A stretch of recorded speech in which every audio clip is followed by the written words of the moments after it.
Hello everyone, હું કમલેશ સુર્યા મારી YouTube ચેનલમાં આપનું સ્વાગત કરું છું. મિત્રો, આપ સૌનું 12 સાયન્સનું રિઝલ્ટ આવી ગયું. બરાબર, અમુકને ધાર્યા કરતાં છે ખૂબ જ સારું પરિણામ છે, અમુકને જે ધાર્યું હતું એના કરતાં 2-5 માર્ક ઓછા છે. અમુક લોકો એવા પણ છે જેમણે આખું વર્ષ બહુ સારી મહેનત કરી હોવા છતાં પણ ધાર્યું પરિણામ મેળવી શક્યા નથી. તો ફરીવાર આપણને એક પ્રયત્ન કરવાનો ચાન્સ મળ્યો છે આપણને હજી એક વખત કે જો આપણે ગુજકેટની પરીક્ષામાં જે આપણને સમય મળ્યો છે એની અંદર વધારેને પણ થોડું પ્લાનિંગ કરીએ. દરરોજ દરેક વિષયના એક ચેપ્ટર વ્યવસ્થિત આપણે ખાલી માત્ર ટેક્સ્ટ બુકને ધ્યાનમાં રાખી, બરાબર, માત્ર ટેક્સ્ટ બુકના પ્રશ્નો વ્યવસ્થિત સોલ્વ કરીએ, જે ભણ્યા છે બધું રિવાઇન્ડ કરીએ એકવાર, બરાબર, આળસ છોડીને, તો ગુજકેટમાં મેળવેલું રિઝલ્ટ છે એ આપણને બહુ ઉપયોગી થશે. બરાબર, તમે જાણો છો કે અત્યારે લગભગ બોર્ડની પરીક્ષા આપણી પૂરી થઈ પછી આપણે વેકેશન જેવું જ હતું, એટલે ઘણા વિદ્યાર્થીઓ મહેનત શરૂ રાખી છે. ઘણાને જે આપણે ગુજકેટની ડેટની એક્ઝામની ડેટ ફિક્સ નહોતી એટલે મહેનત પણ નહોતા કરતા. આવા સમયની અંદર જો આપણા રિઝલ્ટ થોડું સારું આવે ને તો બોર્ડનું જે રિઝલ્ટ ઓછું આવી છે ને ધાર્યા કરતાં એમાં આપણને પ્લસ થઈ જાય, બુસ્ટર સમાન થઈ જાય, બરાબર. કારણ કે આપણું જે મેરિટ છે એમાં 60% છે બોર્ડની થિયરીના માર્ક ગણાશે અને 40% જે છે ગુજકેટના પીઆરના ગણાશે. તો જો ગુજકેટમાં થોડું માર્ક સારા લાવી દઈએ આપણે તો જે આપણું રિઝલ્ટ છે એના 60% ગણવાના છે. આના 40% જો વધારે આવી જાય તો પણ આપણો રેન્ક છે એ ઘણો આગળ આવી જશે. તો હવે એક્ઝામની ડેટ આપણને ફિક્સ છે. હવે આપણે થોડુંક પ્લાનિંગ કરીએ, કેટલા દિવસ બાકી છે એ પ્રમાણે પ્રયત્ન કરીએ, બધા જ ચેપ્ટર છે ચાલેલા ને એકવાર રિવાઇન્ડ કરીએ.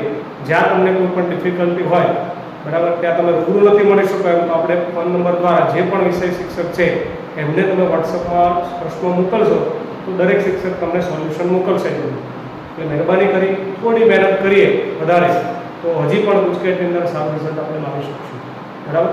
તો અહીંયા થોડા પ્રશ્નો જે ગુજકેટને લગતા મને 2-5 વિદ્યાર્થીઓ આવ્યા હતા, મેં એમ તો સોલ્વ કરીને મોકલ્યા હતા, પણ હું એ વિડીયો બનાવીને પણ મૂકું છું જેથી બધા એનો અભ્યાસ કરી શકે. તો અહીંયા પહેલો પ્રશ્ન આવો છે. આવો પ્રશ્ન આપણે જેડબલ્યુમાં પણ ઘણા આવે છે કે કેની કઈ કિંમત માટે આ બે સમીકરણ આપ્યા છે અને અલગ ઉકેલ મળશે. તો એ બે સમીકરણ છે, બે જ ચલ છે x અને y, x y z નો ધ્યાન આપશો. તો નિશ્ચયકની અંદર તમે આવું ભણ્યા, બરાબર, ભૂલી ગયા હોય યાદ કરી કે x જે છે ને x એ d1 upon d થાય, y છે એ -d2 upon d. આ આપણે x અને y શોધવાના સૂત્ર હતા, બરાબર. MCQ માં તો ડાયરેક્ટ લોક કરી શકાય, પણ અહીંયા આપણે x અને y શોધવાના છે. તો x શોધવાનું સૂત્ર d1 upon d અને y શોધવાનું છે -d2 upon d.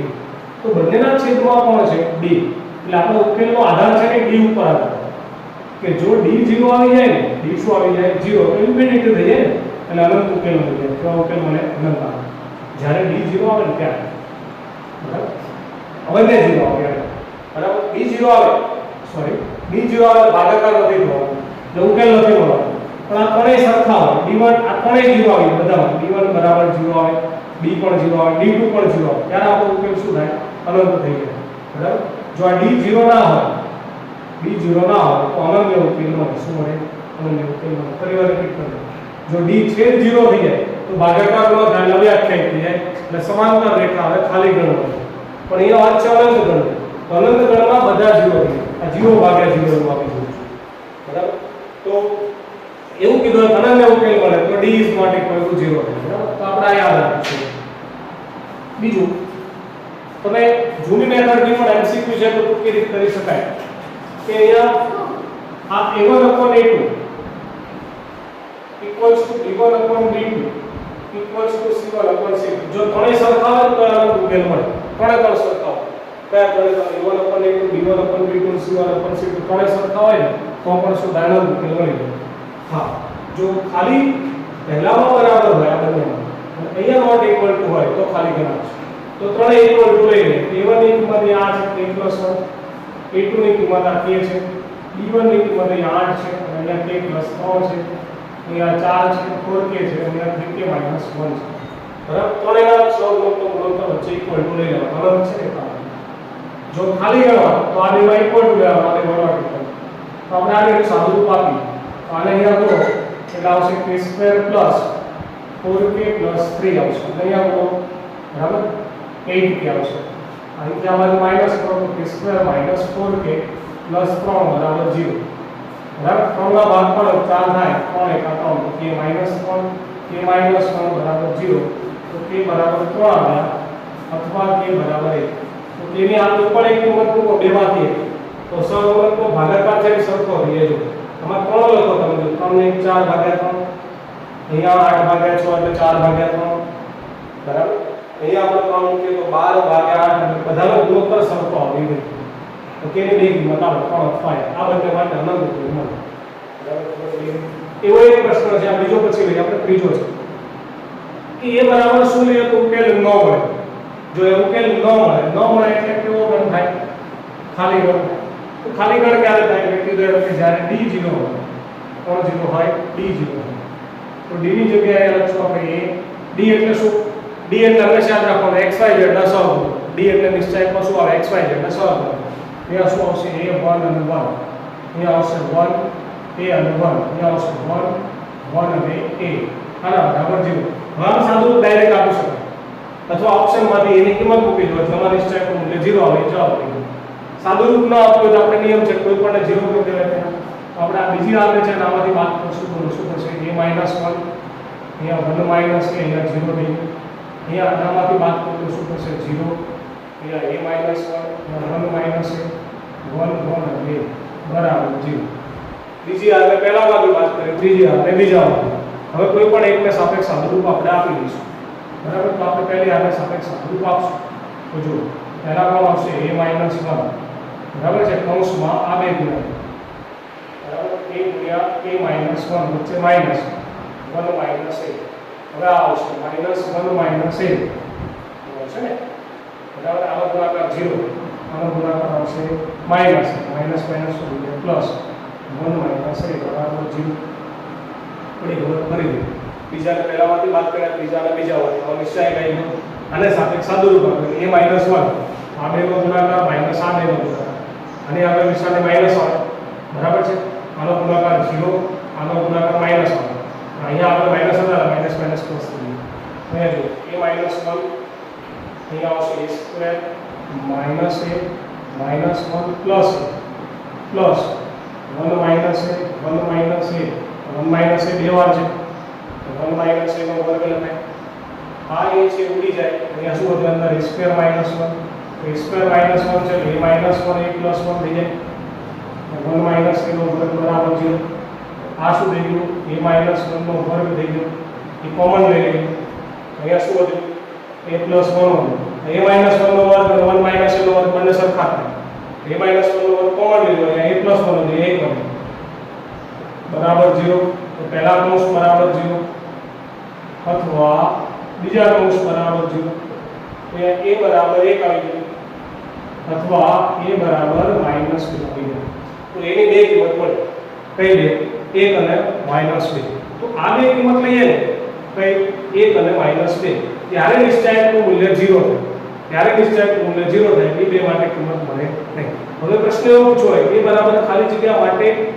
ઉકેલ મળે તો તમારો જવાબ શું આવશે 1 અને -2 સિવાયની બધી જ કિંમત તો આમ પણ લખાય r - 1 અને -2 આ ક્યારે ઉકેલ મળે એવું કીધું હોય તો બાકી ન મળે કીધું એટલે આ કિંમત આવશે 1 અને -2 લઈએ તો ઉકેલ ન મળે કેમ કે 1 અને -2 લઈએ નિશ્ચયકનું મૂલ્ય 0 રહે પણ મળે કીધું હોય તો આ બે ના લેવાય આ બે સિવાયની કોઈ પણ કિંમત લેવાય ઓકે હવે આ પ્રશ્ન આપણે જોઈએ આ શ્રેણી આપેલ છે b બરાબર એડજોઇન્ટ a છે c બરાબર 5a છે તો આપણે આવું કંઈક શોધવાનું છે તો એની અંદર આપણે શ્રેણીના બધા ગુણધર્મો થઈ ગયા સૌથી પહેલા મારી વાત કરું કે મોડ a નું શોધી નાખો શ્રેણી કે આપેલ છે કે મોડ a શોધી નાખો તો મોડ a એટલે આવો નિશ્ચય 1 -1 1 બરાબર 0 2 -3 2 1 અને 0 આનો નિશ્ચય શોધી નાખો ઓકે એક કૌંસમાં આ બેનો ગુણાકાર 0 -3 એટલે +3 -1 નું શું થઈ જાય +1 આનો ગુણાકાર 0 -6 એટલે +6 એક કૌંસમાં 0 - 4 એટલે -4 તો 3 + 6 - 4 એટલે 5 આવે એટલે આપણે મોડ a 5 આવી ગયો ધ્યાનથી સમજો જ્યારે જેને જરૂર છે એની વાત કરીએ તો મોડ a કેટલો આવી ગયો 5 હવે મારે મોડ b શોધો ધ્યાનથી સમજો તો કે b એટલે એડજોઇન્ટ ઓફ a છે તો મોડ ઓફ b એટલે mode of adjoint of a થાય આપણને ખબર છે કે સહઅવયવ શ્રેણિક છે એનો નિશ્ચાયકનું મૂલ્ય મૂળ નિશ્ચાયકના વર્ગ જેટલું થાય તો મોડ ઓફ a સ્ક્વેર થાય એટલે મોડ ઓફ a 5 છે તો મોડ ઓફ b કેટલા આવશે 25 આવશે બરાબર હવે એડજોઇન્ટ ઓફ b નો મૂળ બરાબર હવે જુઓ એડજોઇન્ટ ઓફ b નો મૂળ તો મોડ b નો સ્ક્વેર થાય બરાબર આ યાદ રાખવાનું કે એડજોઇન્ટ ઓફ a નો મૂળ એટલે મોડ a નો વર્ગ એડજોઇન્ટ ઓફ b નો વર્ગ એટલે મોડ b નો વર્ગ તો મોડ b 25 છે તો મોડ b નો વર્ગ એટલે 25 નો વર્ગ કેટલો થાય 625 થઈ બરાબર હવે મોડ ઓફ c એટલે c બરાબર શું છે 5a છે તો મોડ ઓફ c બરાબર મોડ ઓફ 5a હવે ધ્યાન આપજો તો અહીંયા 5a નો શું થાય ખબર છે શ્રેણિક છે કે એ આખો જે બધા પાંચ વડે ગુણાય પહેલા પાંચ વડે ગુણાય બીજા વડે ગુણાય ત્રીજા વડે ગુણાય તો જ્યારે નિશ્ચાયકમાંથી હવે પાંચ અંદર ગુણાય હવે નિશ્ચાયક નહીં પહેલી બીજી ત્રીજી ત્રણેય આવવામાંથી પાંચ કોણ આવે 125 મોડે આવશે તો પડી ને બરાબર 125 મોડે આવશે 125 ગુણ્યા મોડે કેટલો છે આપણી જોડે 5 છે 125 ગુણ્યા 5 આવે હવે આપણે રકમ જોઈએ ઉપર શું છે એડજોઇન્ટ ઓફ b નો મોડ નીચે શું છે મોડ ઓફ c તો ઉપર એડજોઇન્ટ ઓફ b નો મોડ આપણે 625 આવે નીચે મોડ ઓફ c નું મૂલ્ય 125 ગુણ્યા 5 આવે બરાબર તો આ 5 વડે આપણે ભાગાકાર કરીએ બરાબર 5 એકા 5 બરાબર 5 એકા 5 5 દુ 10 125 ઉડી ગયા જવાબ 1 આવી ગયો એ બધા ઉદાહરણો આપણે ઉપયોગ કર્યો ફરીથી સમજો આનો મોડ એ શોધો કેટલો આવે 5 આવે હવે એડજોઇન્ટ b એટલે એડજોઇન્ટ ઓફ a છે તો મોડ ઓફ b એટલે મોડ એડજોઇન્ટ a થાય એ મોડ a નો વર્ગ થાય મોડ a 5 હતા એટલે 25 આવી ગયા મોડ b તો મોડ એડજોઇન્ટ b એટલે 25 નો વર્ગ એટલે ઉપર 625 આવે તો મોડ ઓફ c એટલે મોડ ઓફ 5a એટલે આ પહેલી બીજી ત્રીજી ત્રણેય આપણે 5 વડે ગુણ નિશ્ચયક શોધો 125 ગુણ્યા નીચે 125 ગુણ્યા 5 ઉપર નીચે 625 ઉડી ગયા જવાબ કેટલો આવ્યો 1 એવો જ એક બીજો પ્રશ્ન છે સમતલનો છે એ આપણને છેદક રેખાઓ આપેલી છે શું આપેલી છે છેદક રેખાઓ આપણને આપેલી છે તો આ છેદક રેખાઓની અંદર બરાબર આનો જવાબ આપણે આવ્યો આ જે છેદક રેખાઓ છે એને સમાવતા સમતલનું સમીકરણ આપણે શોધવાનું છે તો આકૃતિ વિચારીએ તો આવી જાય છેદક રેખા એક અને આ બીજી રેખા L1 અને L2 આ આપણે L1 થઈ અને આ આપણે L2 થઈ તો પહેલા L1 ની વાત કરીએ તો L1 ની અંદર આપણે બિંદુ શોધતા શીખવાડ્યું છે કે બાર ઉપર જે બિંદુને નિશાની બદલી લખવાનું હવે આપણે ભણ્યા ત્યાં +3 છે તો કેટલા આવશે -3 એ કઈ આવવાનું 0 -2 છે કેટલા લખવાના +2 એ બાર બિંદુ નીચે હોય એની દિશા કહેવાય L12 3 1 અને 4 હવે આપણે ભણ્યા સમતલ બિંદુ એવી રીતે L2 ની અંદર આ b બાર જે છે તો ઉપરની નિશાની બદલીને બોલો 3 2 અને 6 અને m બાર જે છે નિશાની 4 2 અને 3 બરાબર હવે સમજો આ બંને છેદક રેખાઓ છે તો અમારે સમતલનું સમીકરણ શોધવું હોય એક સૂત્ર આપણો આ છે કે r બાર ડોટ n બાર બરાબર a બાર ડોટ n બાર આ આપણું સમીકરણ છે બરાબર યાદ કરાવવાનું યાદ છે ને સૂત્ર r બાર ડોટ n બાર બરાબર a બાર ડોટ n બાર તો આની અંદર મારે અભિલંબની જરૂર પડે છે અભિલંબ તો આપણે એવું શીખ્યા કે સમતલમાં બે રેખા આપી હોય અભિલંબ જોતો હોય અભિલંબ સીધો આ પેન છે અભિલંબ કહેવાય કે અભિલંબ છે ને L1 ને પણ લંબ હોય અને L2 ને પણ લંબ હોય એટલે એનો અર્થ એવો થયો કે n બાર જે છે એ બરાબર શું થાય L1 બાર + L2 બાર આવું થાય બરાબર એ આપણે L1 L2 નામ આપી દીધું અથવા L એમ આપ્યું હોય તો L બાર m બાર બેનો ક્રોસ કરવાનો તો અભિલંબ એટલે કે આ બેનો શું કરવાનો ક્રોસ કરવાનો પછી બિંદુ આ બેમાંથી કોઈ પણ નીકળે a પણ લેવાય અને b પણ લેવાય બરાબર છે n બાર એટલે કોનો ક્રોસ ગુણાકાર કરવાનો આ બે n બાર લઈને પછી બિંદુ આ લેવાનો તો આપણે સમતલનું સમીકરણ મળી જાય બીજું એક ટૂંકું સૂત્ર છે બરાબર અને અથવા બીજી એક રીત છે કે છેદક રેખા આપી હોય ત્યારે સમતલનું સમીકરણ શોધવાનું સૂત્ર છે ધ્યાન આપશો x - x1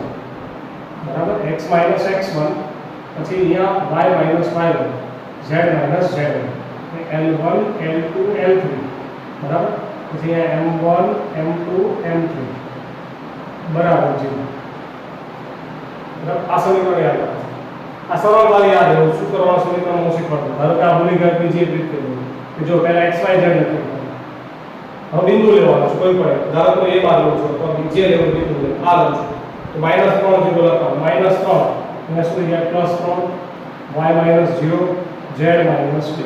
હવે આ બીજી હાર છે ને એ l બાર છે એટલે l1 l2 છે બીજી હારમાં l બાર લખવાનું 3 1 અને 4 અને પછી m બાર લખવાનું 4 2 અને 3 બરાબર છે બરાબર. ફરી બે છેદક રેખામાંથી સમતલનું સમીકરણ શોધો. બે ઓપ્શન છે. એક અભિલંબ શોધવાનો. અભિલંબ કેવી રીતે મળે? આ બંનેનો શું કરવાનું? ક્રોસ કરવાનો પછી બિંદુ લેવાનું. બીજી રીતે એવી છે કે આ સમીકરણ તમે યાદ રાખો. સમીકરણમાં x1 y1 z1 એટલે બિંદુ મૂકી દો. આમાં l1 l2 l3 એટલે પહેલી દિશાના બીજી દિશા. હવે આનું સાદું રૂપ આપણે આપી દઈએ બરાબર. તો x 3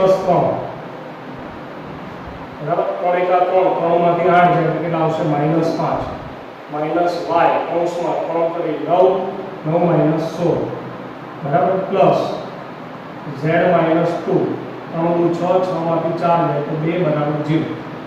-5 એટલે -5x - 15 9 માંથી 16 જાય એટલે -7 એટલે +7y + 2z - 4 બરાબર 0 બરાબર. તો આપણું સમીકરણ આવી ગયું -5x + 7y + 2z - 19 બરાબર 0.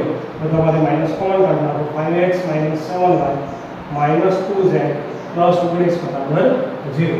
તો આવી રીતે છે કે અમારે ચેપ્ટર વાઇઝ છે ને જે પ્રમાણે પરીક્ષા લેવાય એ પ્રમાણે દરેકના ચેપ્ટર વાઇઝ પ્રશ્નો સોલ્વ કરવાના.